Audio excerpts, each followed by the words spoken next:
درود پاک ویسے ہر دن پڑھیں سبحان اللہ، برکتیں ہی برکتیں ہیں، مگر جمعے کے دن اللہ اکبر۔ آپ جب درود کے فضائل احادیث کی کتابوں میں دیکھتے ہیں نا تو باقاعدہ الگ چیپٹر باندھا محدثین نے، یعنی عام درود پاک کے فضائل لکھے، پھر ایک آپ کو درود پاک کی فضیلت کی کتاب میں الگ چیپٹر ملے گا کہ جمعے کے دن درود پڑھنے کے فضائل، یعنی اتنی حدیثیں ہیں اسپیشلی فرائیڈے کے لیے، جمعے کے دن کے لیے۔ بڑی مشہور حدیث میرے آقا علیہ الصلوۃ والسلام فرماتے ہیں جس کا مضمون ہے کہ جو کوئی شخص جمعہ کے دن 200 بار درود پاک پڑھے اس کے 200 برس کے گناہ معاف کر دیے جاتے ہیں۔ اب یہ کتنی پیاری حدیث ہے۔ ایک اسی طرح کی حدیث یہ بیسیکلی کثرت سے بتانے کے لیے، انکریج کرنے کے لیے کہ درود اس دن زیادہ پڑھے جائیں، گناہوں کی معافی کا ایک ایسا سبحان اللہ سلسلہ ہے۔ ایک اور حدیث پاک ہے جس کا مضمون ہے جو جمعہ کے دن 80 بار درود پاک پڑھے اس کے 80 برس کے گناہ معاف کر دیے جائیں گے۔ تو یہ دن تو سبحان اللہ گناہ گاروں کی بن آتی ہے، گناہ گاروں کو موقع دیا جاتا ہے کہ پورے ہفتے میں اگر کوئی کمزوری رہ بھی گئی ہے تو اب جمعہ آ گیا ہے، اب درود پڑھ لو، اب تلاوت کر لو، اب دعائیں کر لو، اب اللہ سے رجوع لے آؤ۔ یہ جمعے کا دن سبحان اللہ، مفتی احمد یار خان نعیمی رحمت اللہ تعالی علیہ فرماتے ہیں جمعہ کے دن کوئی نیکی کی جائے اللہ کی بارگاہ میں جمعے کا شرف اور مقام اتنا اعلیٰ ہے کہ جمعہ کی ایک نیکی 70 گنا اس کا ثواب عطا کیا جاتا ہے، ملٹی پلائی بائی 70۔ سوچئے، سمجھدار لوگ بیٹھے ہیں، کاروباری لوگ بھی بیٹھے ہوں گے۔ ہمارے یہاں نارملی سپر اسٹور پہ یا کسی جگہ پر مارکیٹس وغیرہ میں اسکیم لگتی ہیں، 25% discount, 50% discount, buy one get one free, ایک خریدو دوسرا فری۔ لوگ گرمیوں کی چیزیں سردیوں میں خرید لیتے ہیں، ارے بھائی ابھی تو گرمیاں، ابھی سے جیکٹ خرید دی ہے یار، سستا مل رہا تھا، ایک فری مل رہا تھا، سردیوں میں کام تو آئے گا نا، چلو لے لو بھائی۔ سردیوں میں گرمیوں کی چیزیں خرید رہے ہوتے ہیں، کیوں؟ سستا۔ ہم دنیا کے نفع کے لیے، دنیا کے بینیفٹ کے لیے ٹریول بھی کرتے ہیں، جا کر خرچ بھی کرتے ہیں۔ مجھے اچھی طرح یاد ہے افریقہ کے غالباً ایک ملک میں تھا، تو بارڈرز ملے ہوئے ہوتے ہیں، ہم بارڈر ہم نے کراس کیا، ایک ملک کا جیسی بارڈر کراس کیا، بارڈر کراس کرتے ہی ایک بہت بڑا ویرانہ تھا لیکن بہت بڑا شاپنگ مال بنا ہوا اور گاڑیوں کی قطاریں۔ تو میں نے اسلامی بھائی سے پوچھا یار اس ویرانے میں اتنا بڑا شاپنگ مال اور اتنی گاڑیاں؟ تو انہوں نے وجہ بتائی، کیا بتائی؟ کہتے ہیں جس ملک کے بارڈر کے ساتھ یہ سٹور ہے نا، اس ملک میں ٹیکس ہے، یہ ملک ٹیکس فری ہے۔ اچھا، اس ملک نے اپنے بزنس کو چلانے کے لیے اپنے ملک کے اندر مال بنے ہوں گے، ایک اسپیشل مال یہاں بنا دیا تاکہ اس ملک والے سفر کر کے آئیں اور پورے مہینے کا سامان اس سٹور سے لے کے واپس چلے جائیں، صرف ٹیکس بچانے کے لیے ایک ایک مہینے کا سامان۔ اچھا، گاڑیوں کی لائنیں۔ اب بتاؤ یار، ہم دنیا کمانے کے لیے، سفر کرنے کے لیے تیار ہیں، نفع کمانے کے لیے، وقت دینے کے لیے تیار ہیں۔ ہر جمعے اسکیم اناؤنس ہے، ایک نیکی کرو 70 گنا ثواب کماؤ گے۔ بتاؤ کیا ذہن ہونا چاہیے کہ یار بس جمعے کا دن تو قرآن پڑھوں گا، درود پڑھوں گا، صدقہ کروں گا۔ سبحان اللہ، ڈھونڈ ڈھونڈ کے ہمارے صحابہ علیہم رضوان ڈھونڈ ڈھونڈ کے نیک اعمال کرتے تھے کہ یہ بھی عمل کر لوں، یہ بھی کر لوں، اور جمعے کے دن اسپیشلی۔ تو اللہ کرے ذہن میں یہ بات بیٹھ جائے کہ میں نے جمعے کو زیادہ نیکیاں کرنی ہیں۔ اچھا، اب اس پہ میں ایک اور مشورہ دیتا ہوں۔ مثال کے طور پہ آپ نے ذہن بنایا ہے کہ یار پیر والے دن جو ہے نا، میں نے کسی مریض کی عیادت، رشتہ دار ہے وہاں جانا ہے، یا میں نے جناب سیٹرڈے یا سنڈے کوئی صدقہ خیرات کرنا ہے، کسی کی ہیلپ کرنی ہے۔ آپ نے کوئی نیکی پلان کی ہوئی ہے ہفتہ اتوار پیر منگل میں، تو کوشش کر کے اس کو جلدی کریں اور فرائیڈے میں کر لیں۔ ایک پوائنٹ آپ نے دیکھا، میں نے یہ نہیں کہا کہ اس کو اگلے جمعے کریں، ہاں ڈیلے نہ کریں، تھوڑا جلدی کر کے اس جمعے کو کریں تاکہ 70 گنا جو ہے وہ اس میں ثواب کما لوں، برکتیں حاصل کر لوں۔ تو اللہ کرے کہ میں اور آپ نیکیوں کے حریص بن جائیں۔ نیکیوں کی جو لالچ ہے نا، لالچ میں یہ بھی کر لوں، میں یہ بھی کر لوں، میں سجدہ بھی کروں، میں تلاوت بھی کروں، میں صدقہ بھی دوں، یہ تو نصیب والوں کو ملتا ہے۔ اور صحابہ کرام میں ہمیں نظر آتا تھا، پیچھے نہیں ہٹتے تھے صحابہ، ہمیں اعلان کیا جا رہا ہے کہ یہ موقع ہے، یہ نیکی ہے، اور پھر بھی کوئی نظر نہیں آتا۔ اللہ کرے کہ یہ جذبہ، کیونکہ یاد رکھو جس طرح کاروباری لوگ کہتے ہیں نا سیزن ہے نیکیاں کر لو، بالکل اسی طرح جب تک میری اور آپ کی سانسیں باقی ہیں نا، نیکیوں کا سیزن جاری ہے۔ جتنی نیکیاں کمانی ہے کما لو، یہ مائنڈ سیٹ بنا لو کہ یار پتہ نہیں کب مر جاؤں، اور نیکی اور نیکی۔ جس طرح پیسے کمانے کا ذہن ہوتا ہے نا، اللہ کرے اس سے زیادہ میرا اور آپ کا نیکیاں کمانے کا ذہن ہو جائے، یار تھوڑی اور نیکی کما لو، تھوڑی اور۔ مثال کے طور پہ آپ کہیں جا رہے ہیں، کسی نے کہا ذرا بیٹھیے 10 منٹ بعد وہ بھائی آئیں گے۔ اب ہم 10 منٹ کس طرح گزارتے ہیں؟ موبائل نکالا اور جناب دیکھنا شروع، 10 منٹ کیا 15 منٹ بھی گزر جائیں پتہ نہیں چلے گا، لیکن یہ 15 منٹ میں کیا ملا آپ؟ شاید گناہ ہی ملے ہوں گے، کیونکہ ہمارے موبائل میں تو بہت ساری چیزیں ایسی ہیں یا تو حرام دکھا دیتی ہیں یا حرام سنا دیتی ہیں۔ لیکن اگر نیکیوں کا ذہن ہو تو بندہ سوچے یار 10 منٹ میں تو میں سورہ یاسین پڑھ سکتا ہوں، 10 قرآن کا ثواب ہے۔ موبائل میں قرآن پاک ڈاؤن لوڈ ہو، قرآن شریف نکالا اور یاسین شریف پڑھ لی، ویٹنگ ایریا کے اندر 10 قرآن کا ثواب کما لیا۔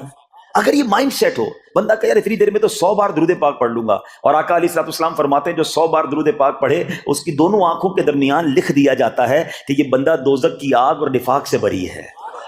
5 منٹ 10 منٹ میں اتنی نیکیاں کما سکتا، لیکن مائنڈ سیٹ ہی نہیں ہے، گھنٹوں ضائع کر دیں گے، نیکی کمانے کا ذہن نہیں بنتا۔ اگر یہی 10-15 منٹ میں مجھے پیسے ملنے ہوتے تو بتاؤ ہم کیا کرتے؟ اللہ کرے دل میں اتر جائے میری بات۔ تو بہرحال جمعہ کا دن یہ بہت کمال کا دن ہے۔ ہر جمعے کے دن آپ کو اونٹ صدقہ کرنے کا ثواب مل سکتا ہے۔ ایک اونٹ کتنے کا آتا ہے؟ 1.5-2 لاکھ روپے کا تو ہوتا ہے۔ 2 لاکھ روپے ہر جمعے کو صدقہ کرو، مہینے کے ہو گئے 8 لاکھ روپے۔ بندہ بولے غریب آدمی 8 لاکھ ہر مہینے؟ جی جناب، ہر مہینے 8 لاکھ کم و بیش آپ صدقہ کرنے کا ثواب کما سکتے ہیں۔ کیسے؟ کتنا آسان۔ نبی پاک علیہ الصلوۃ والسلام فرماتے ہیں، جس کا مضمون ہے جو جمعے کے دن سب سے پہلے آتا ہے اسے اونٹ صدقہ کرنے کا ثواب ملتا ہے، جو اس کے بعد آتا ہے اسے گائے صدقہ کرنے کا ثواب ملتا ہے۔ اللہ کی رحمت سے ہر جمعے فرشتے مسجد کے دروازے پر کھڑے ہوتے ہیں، ہم اللہ سے دعا کرتے ہیں اللہ تیری نوری مخلوق کے صدقے ہم پر رحم فرما، ہماری مغفرت فرما۔ مگر جب امام خطبے کے لیے کھڑا ہو جاتا ہے، آقا علیہ الصلوۃ والسلام فرماتے ہیں وہ رجسٹر بند کرتے ہیں اور وہ بھی آ کر امام کا خطبہ سننے کے لیے بیٹھ جاتے ہیں۔ تو جلدی آ کر، کچھ منٹ پہلے آ کر، اچھا علم دین الگ ملتا ہے، ظاہر ہے یہاں ہر جمعے بیان ہوتا ہے، وہ بیان سننے کو آپ کو الگ ملے گا، نیکی کی دعوت الگ ملے گی، اور سبحان اللہ اونٹ صدقہ کرنے کا ثواب۔ تو مبارک ہو انہیں جو جلدی آتے ہیں۔ تو بہرحال اب میں چاہتا ہوں کہ جب بات جمعے پر ہی ہو رہی ہے تو ایک میں نے اور آپ کو پیغام دینا تھا۔ جمعے کو خطبہ دیا جاتا ہے، سالوں سے خطبہ سن رہے ہیں۔ مجھے اچھی طرح یاد ہے جب میری عمر شاید 17-18 سال تھی تو سن کر آدھا خطبہ تو مجھے اسی وقت یاد ہو گیا تھا، اب شاید پونا یاد ہو گیا ہوگا۔ آپ میں سے بھی کئیوں کو 60-70-80% خطبہ یاد ہوگا کیونکہ ہر جمعے سنتے ہیں۔ مگر کس کو یہ تجسس ہوا کہ یہ ہر جمعے امام صاحب پڑھتے ہیں، اس میں پیغام کیا ہے، اس کا ترجمہ کیا ہے، اس میں ہمیں کیا جاتا ہے؟ بس سر جھکاتے ہیں، ہاتھ باندھتے سنتے رہتے ہیں، کچھ سو بھی جاتے ہوں گے۔ ارے اللہ کے بندو سوچو تو صحیح کہ ہر جمعے کو سنتا ہوں، آدھا پونا یاد بھی ہو گیا، پیغام کیا ہے؟ 2 باتیں، ایک حدیث پاک اور ایک خوبصورت پیغام ہر جمعے کو آپ سنتے ہیں، ٹھیک ہے؟ حدیث ذرا سنیے گا۔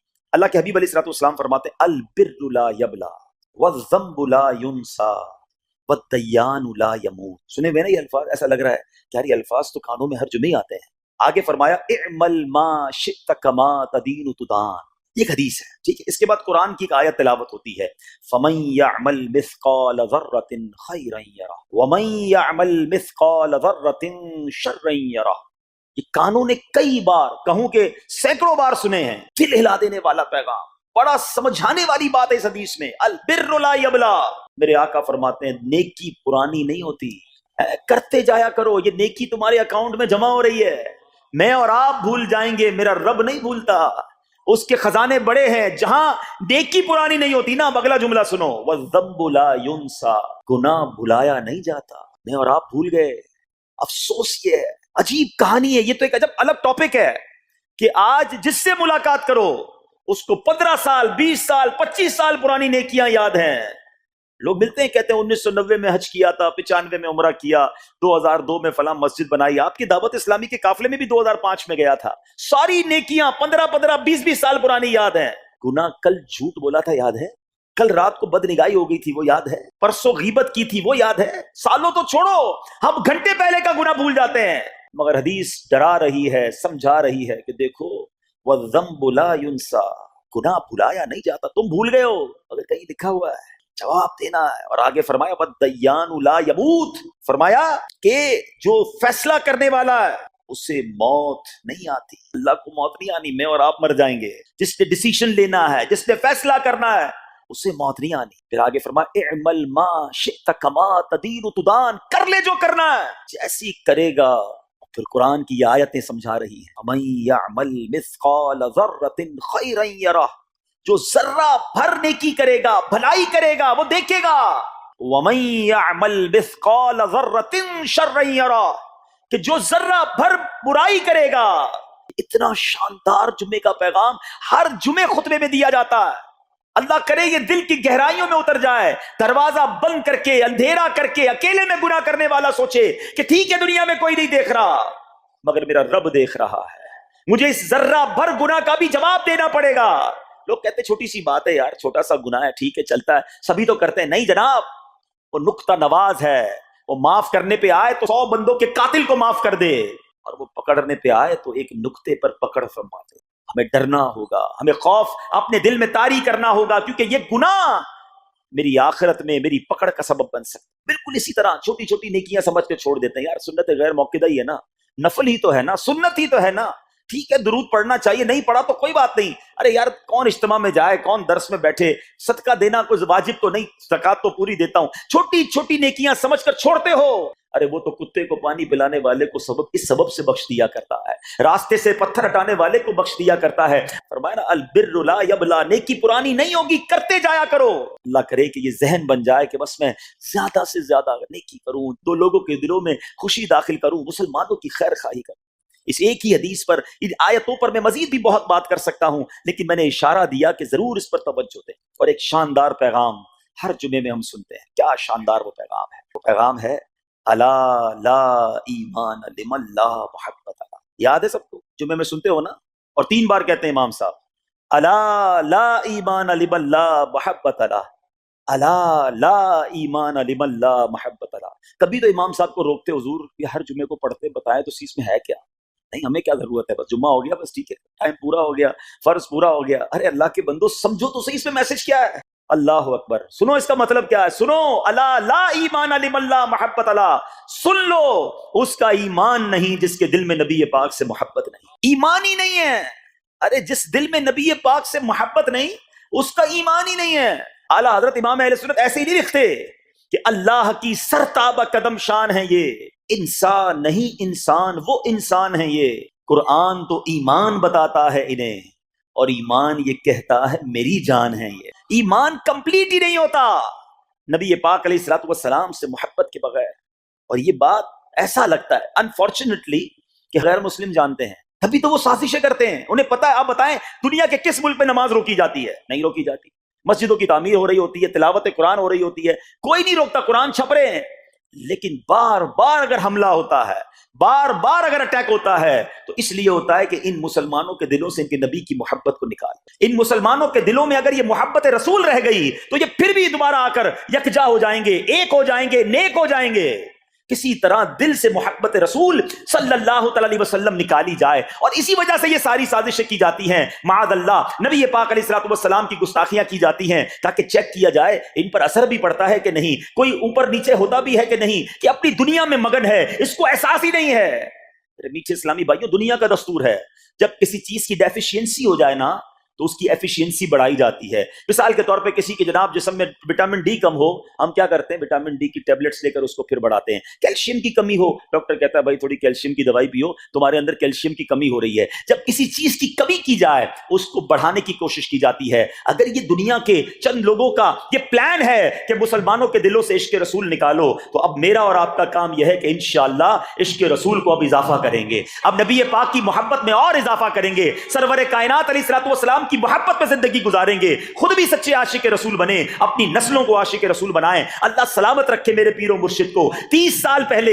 یہ آج کل کا شعر نہیں ہے، اب بچپن سے یہ نعت سن رہے ہیں، کم و بیش 25-30 سال پہلے میرے مرشد نے کیا پیاری التجا پیش کی، اپنی نسلوں کے لیے کیا ہمیں پیغام دیا۔ کہتے ہیں میری آنے والی نسلیں تیرے عشق ہی میں مچلیں، میری آنے والی نسلیں تیرے عشق ہی میں مچلیں، انہیں نیک تم بنانا مدنی مدینے والے۔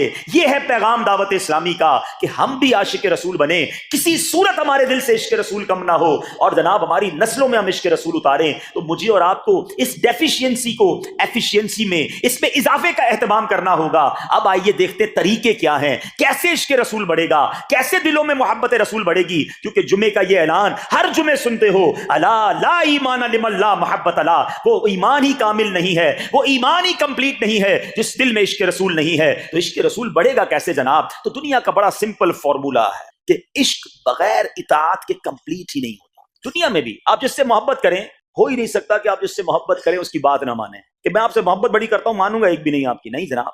جس سے محبت ہوتی ہے بندہ کہتا ہے آپ کے لیے جان حاضر ہے، آپ حکم تو کریں، آپ کا فرمان سر آنکھوں پر، یہ دنیا کا دستور ہے۔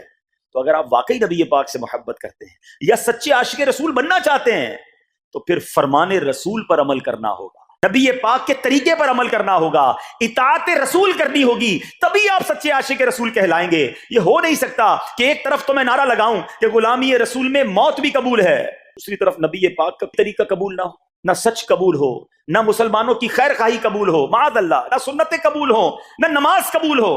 جمعے کی نماز میں مسجدیں فل ہیں، کیا عصر کی نماز میں بھی ہوں گی؟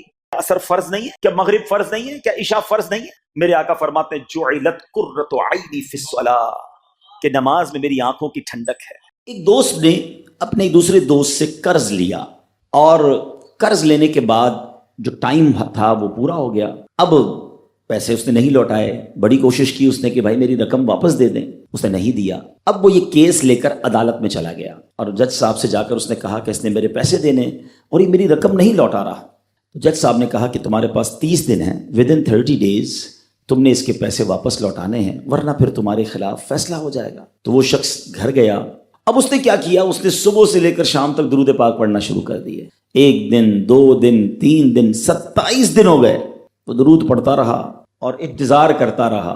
پیسے تو تھے نہیں، 30ویں دن عدالت میں پیش ہونا تھا۔ 27 دن گزر گئے، 28ویں رات آ گئی۔ خواب میں اس کو کسی نے آواز دی کہ گھبراؤ نہیں، تمہارا قرض ادا ہو جائے گا۔ اگلے دن پھر درود پاک پڑھتا رہا۔ اب نبی پاک کی خواب میں زیارت ہوئی، آقا علیہ الصلوۃ والسلام تشریف لائے، فرمائے گھبراؤ نہیں، تمہارا قرض ادا ہو جائے گا، تم علی بن عیسیٰ وزیر کے پاس جاؤ اور اس سے کہو وہ تمہارا قرض ادا کر دے گا۔ اب جب صبح اٹھا تو بہت خوش کہ نبی پاک کی زیارت مجھے ہو گئی، لیکن پھر خیال آیا کہ میں اگر وزیر صاحب کے پاس گیا اور انہوں نے مجھ سے کوئی ایویڈنس مانگ لیا، کوئی پروف مانگا، کہ میں کیسے مان لوں تمہیں نبی پاک نے بھیجا ہے؟ اس بات پر تو میرے پاس کوئی دلیل نہیں ہے۔ اب 30ویں رات آ گئی، آخری رات ہے، صبح عدالت میں جانا ہے۔ درود پاک پڑھتے پڑھتے سو گیا۔ سرور کائنات علیہ الصلوۃ والسلام نے خواب میں پھر کرم فرمایا، فرمایا علی بن عیسیٰ وزیر کے پاس جاؤ، وہ تمہارا قرض ادا کر دے گا۔ کہ حضور میں چلا تو جاتا، مگر اگر وہ مجھ سے یہ کوئی پروف مانگتا، کوئی ایویڈنس مانگتا تو میں کیا جواب دیتا؟ پیارے آقا علیہ الصلوۃ والسلام نے فرمایا کہ ایسا کرو، اسے یہ کہنا کہ آپ کا ایک راز ہے جو آپ جانتے ہیں اور رب جانتا ہے، اور وہ راز یہ ہے کہ آپ روزانہ فجر کے بعد 5000 بار درود پاک پڑھتے ہیں، اور جب تک درود پاک مکمل نہیں ہوتے آپ کسی سے بات نہیں کرتے۔ اب جب صبح اٹھا تو بہت مطمئن کہ اب تو دلیل بھی آ گئی ہے، پہنچ گیا صبح علی بن عیسیٰ وزیر کے پاس، اس کا دربار لگا ہوا ہے۔ اس نے پیغام بھجوایا کہ میں علی بن عیسیٰ وزیر صاحب سے اکیلے میں ملنا چاہتا ہوں، پیغام لایا ہوں۔ درباری نے آ کر پوچھا، وزیر صاحب پوچھ رہے ہیں کس کا پیغام لایا ہو؟ کہا میں نبی پاک علیہ الصلوۃ والسلام کا پیغام لایا۔ فوراً وزیر صاحب نے بلا لیا، کہا فرمائیے۔ کہ مجھے میرے آقا علیہ الصلوۃ والسلام نے کہا ہے کہ آپ میرا قرض ادا کر دیں، میں 3000 دینار کا مقروض ہوں، today is the last day in the court, آج مجھے کورٹ میں پیش ہونا ہے، اگر آج میں نے اپنا قرض ادا نہ کیا تو مجھے جو ہے وہ سزا ہو سکتی ہے۔ علی بن عیسیٰ کہتا ہے میں بالکل آپ کا قرض تو ادا کر سکتا ہوں، مگر مجھے کیسے پتہ چلے، کوئی دلیل ہے، کوئی پروف ہے کہ آپ کو نبی پاک علیہ الصلوۃ والسلام نے بھیجا ہے؟ کہتا ہے ہاں، خالی ہاتھ نہیں آیا، آقا نے دلیل بھی عطا فرمائی ہے۔ اچھا بتائیے کیا دلیل ہے؟ کا دلیل یہ ہے کہ آپ کا ایک راز ہے جو صرف آپ جانتے ہیں اور آپ کا رب جانتا ہے۔ 5000 ٹائمز ڈیلی آپ درود پاک پڑھتے ہیں فجر کے بعد، اور جب تک یہ درود پورے نہیں ہوتے آپ کسی سے بات نہیں کرتے۔ آپ ذرا پہلے تھوڑی دیر کے لیے امیجن کریں کہ جو وزیر 5000 بار روز درود پڑھتا ہوگا وہ عاشق رسول کیسا ہوگا؟ اس کی تو لاٹری نکل آئی نا، وہ تو خوشی سے جھوم اٹھا، کہتا ہے مرحبا یا رسول اللہ، میرے درود پاک قبول ہو گئے، بہت خوش۔ اب ابھی بیٹھے ہیں آپ، کمرے میں گیا، واپس آیا اور 3000 نہیں 9000 دینار لے کر آیا۔ کہتے 3000 تو نبی پاک کا حکم، مرحبا یا رسول اللہ، 3000 اور لیجئے، آپ نے اتنی اچھی خبر مجھے سنائی، اتنا پیارا خواب سنایا، آپ کے قدم میرے گھر تک آئے، اور 3000 مزید لے جائیے، اس سے اپنے بچوں کے لیے کوئی کاروبار شروع کیجئے، اور ایک وعدہ بھی کیجئے، زندگی میں آئندہ جب بھی آپ کو کوئی ضرورت پڑے گی نا، آپ میرے پاس آئیں گے، میں آپ کا بھائی ہوں۔ اب یہ دیوانہ بڑا خوش ہو کر عدالت پہنچا۔ اچھا everybody expecting over there, سب یہ سوچ رہے تھے کہ یہ اس نے آج گرفتار ہی ہونا ہے، کیونکہ تھا ہی کچھ نہیں اس کے پاس، پہلے ہی کہہ دیا تھا کہ میں کولیپس ہو گیا ہوں۔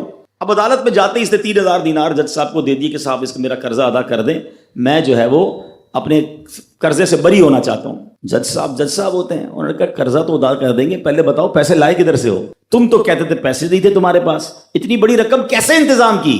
اب بھری عدالت میں گویا اس نے زبان حال سے یہ کہا کہ اتنا دیا سرکار نے مجھ کو، اتنی میری اوقات نہیں، یہ تو کرم ہے ان کا، ورنہ مجھ میں تو ایسی بات نہیں۔ اب اس نے بھری عدالت میں پورا واقعہ سنایا کہ میں نے تو کچھ نہیں کیا، آقا خواب میں تشریف لائے، میں وزیر صاحب کے پاس گیا، انہوں نے یہ پیسے دیے۔ سنو اس زمانے کے جج بھی کیسے ہوتے تھے، وہ جج دوران عدالت اپنے کرسی سے اٹھ کر کمرے میں چلا گیا، تھوڑی دیر بعد جج صاحب واپس آئے اور 3000 دینار اس کے ہاتھ میں دیتے ہیں۔ کیا سارا ثواب علی بن عیسیٰ لے جائے گا؟ میں بھی تو آقا کا امتی ہوں، تمہارا قرضہ میں ادا کرتا ہوں۔